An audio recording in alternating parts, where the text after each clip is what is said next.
Hey guys, how's it going? It's me, and it's Monday morning, so it's time that I address this upcoming Monday Night Football game. Big game against the Detroit Lions, and I say big because it is another absolute must-win. Last week was a must-win, this week is a must-win. I do not want to go into Cincinnati with a do-or-die mentality. Excuse me. We could drop that game to Cincinnati real easy. It's in Cincinnati, it's off the short week. Cincinnati's really good. I do not want to be going into that game thinking we have to win or the season is shot. I want to go into that game thinking hopefully we win and bank a road win, but if we don't, we just have to come out stronger for the rest of the season. And that all starts by winning tonight against a Detroit Lions team that, quite frankly, is pretty bad this season. They're 0-3. They don't do anything especially well. A couple of their losses have been close and competitive, but I think they've all been pretty decisive losses.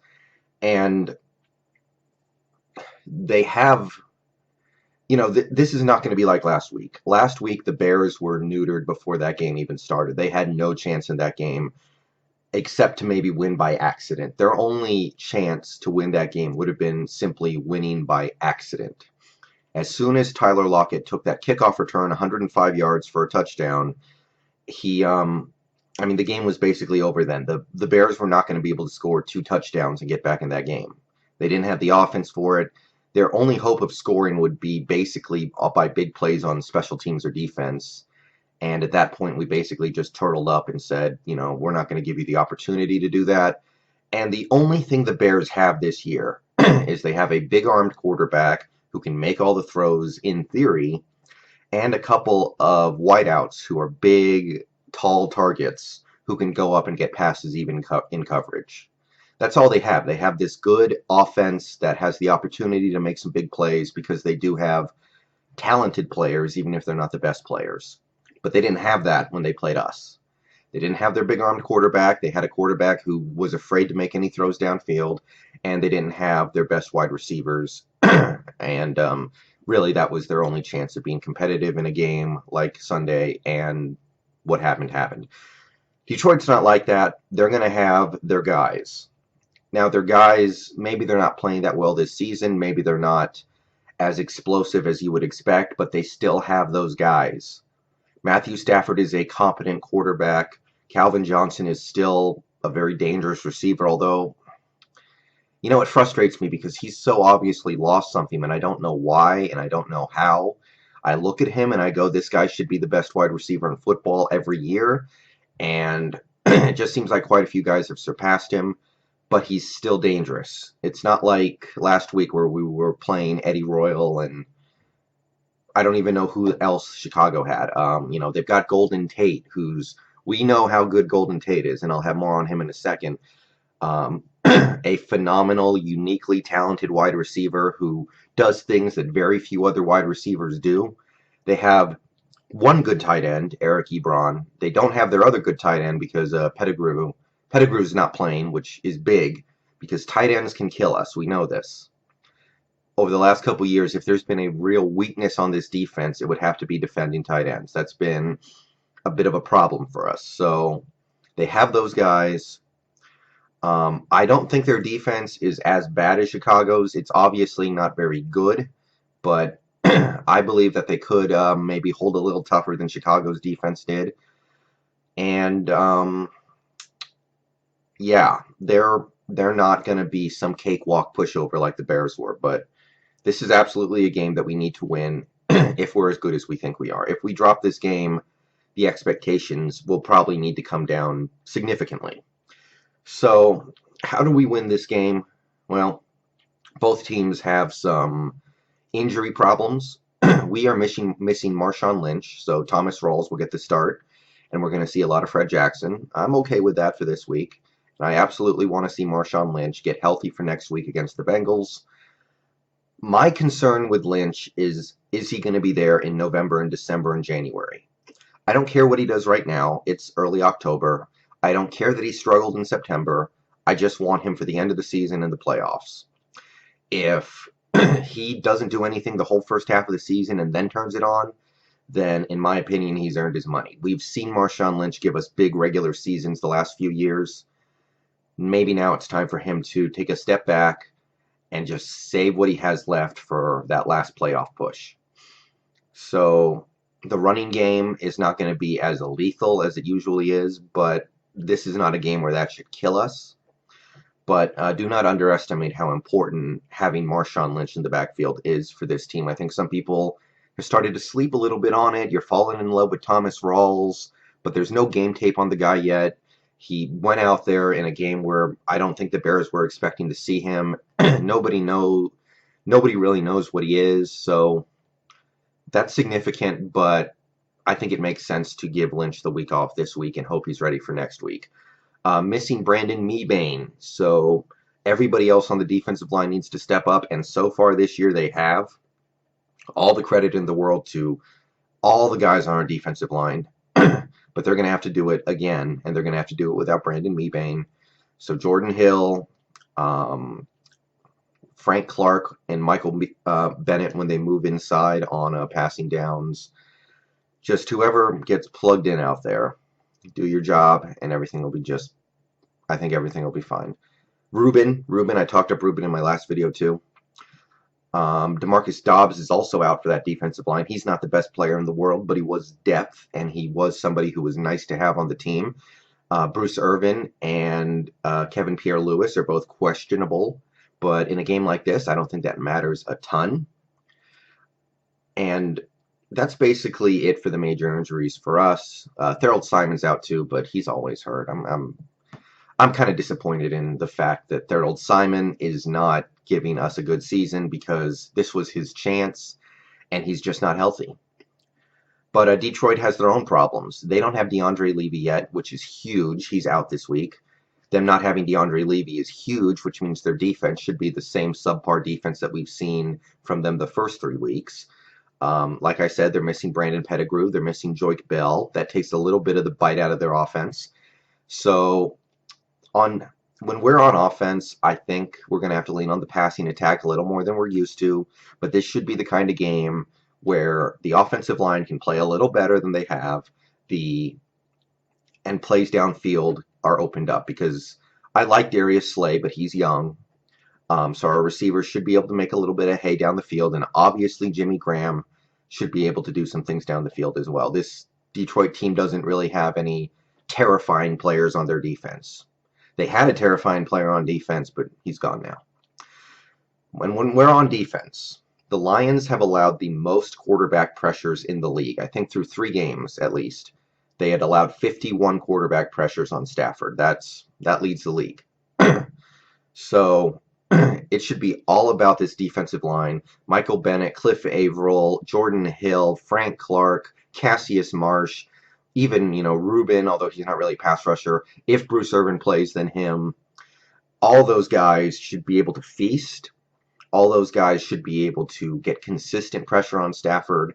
And from that, we should be able to make enough plays to secure the win. Just those 2 things. I'll say, obviously, the secondary is in for a big challenge. I'm sure Richard Sherman can handle Calvin Johnson. But Golden Tate against Kerry Williams, that's going to be Kerry Williams' biggest challenge so far this year. Kerry Williams has been great so far this season, but he's going to have to play his best game yet for us to contain Golden Tate tonight. Linebackers, this is going to be an interesting test. The Lions do not run the ball that much. They don't have a very good running game. They're missing one of their starting running backs, but they do have a good screen game out of the backfield. I'm a big fan of Amir Abdullah. I even have him in fantasy this year.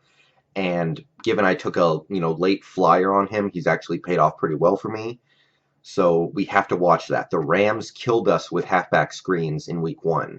Linebackers have to be on their game against that. That is, to me, the most worrisome part of this game. The Lions getting 3 or 4 big plays off of halfback screens, and they stay in the game that way and, make it close at the end.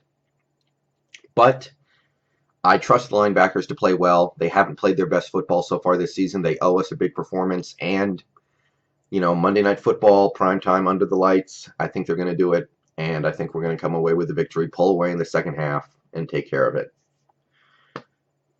That's about all I can say about this game. I'm I'm sure we'll get it done one way or the other. It might be ugly. I don't care if the win is ugly as long as it's a win. I'll worry about winning pretty in the second half of the season. Right now, it's just all about banking wins.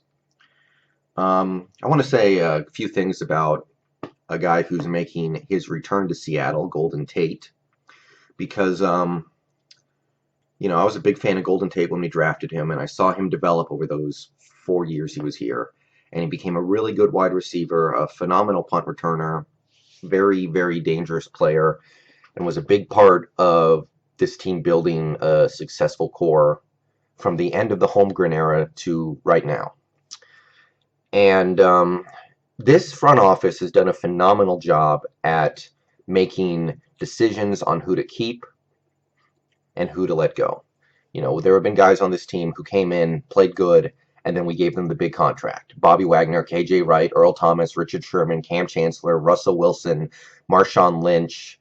Doug Baldwin hasn't gotten his big contract yet, but he's gotten paid. And then there have been guys who have come in, and either because they were old, they weren't that good, or we felt like we could do better, that we've let go. Chris Clemens, Red Bryant, Tony McDaniel, Sidney Rice and Zach Miller kind of retired because they got hurt, but they were let go. Basically, when it comes to those decisions, this front office has been really smart. We've given out contracts to players that we will not regret paying money to, and the players we have let go, we let go at the right time. Golden Tate's always going to be the one who got away from me because he's not the best receiver in football, but as he's proven this last season, he's really, really good. And he can make a Pro Bowl in the right circumstance. He did last year. And he's uniquely talented. He's a phenomenal blocker. He's a phenomenal yards after the catch player. Once he gets the ball in his hands, he's practically a running back. And he was never going to put up monster numbers here because we run the ball so much. But he was such a phenomenal and interesting talent. And he was still young. I think, he's going to be 30 when his current contract's up. That it's really just too bad that he's the one who got away, because the reason he got away at the end of the day was Percy Harvin. We had already given Percy Harvin his big monster contract, and just to show how all this is connected, Percy Harvin was the one guy we gave a big contract who we regretted immediately to the point where we had to give him away for nothing. And, if we had had Golden Tate even last season, I think we would have been better. I mean, obviously, having Golden Tate's better than having no Golden Tate. But we gave away Percy Harvin for nothing. And, just even looking at last season, I think Golden Tate makes us better. And if you look at the Super Bowl last year, we passed the ball pretty well in that game. We had success passing the ball. But if you look at the guys we had out there, Doug Baldwin, Jermaine Kearse, Ricardo Lockett, and Chris Matthews, not exactly the most killer wide receiver core in the NFL. I'm not saying we definitely win if Golden Tate's out there because the game came down to some other areas and the wide receivers were really not the problem in that game. But I could absolutely see a player like Golden Tate making one or two big plays throughout the game that would have made a difference. So I'm happy for him. He got his ring. He helped us win a Super Bowl. He got his money, and now he's in a place where he can put up big numbers. But it's always going to sting a little bit that we let Golden Tate get away because we had already paid Percy Harvin. That's the one time we let somebody who still could have given us a whole heck of a lot go because of finances. And I know Golden Tate's not the nicest guy in the league. I know he's done some stuff that have made other fan bases dislike him. I know about the whole Russell Wilson, his wife thing. Who knows if that's even a thing? Who knows if that happened? I don't know. And it's possible maybe he wanted to leave no matter what because he wanted to go to an offense that throws the ball more. But I'm inclined to believe that if we had the money, we could have convinced him to stay.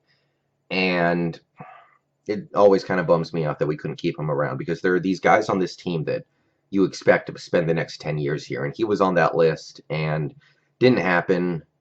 Hope he gets back here one day after his contract in Detroit's up. But I just wanted to say a few words about Golden Tate because that's the one time where we let a player go who still had a lot to give in the NFL. And because we made a bad decision on another contract. But Yeah, I'm expecting a big win tonight, but it will not be a cakewalk. See you guys after the game.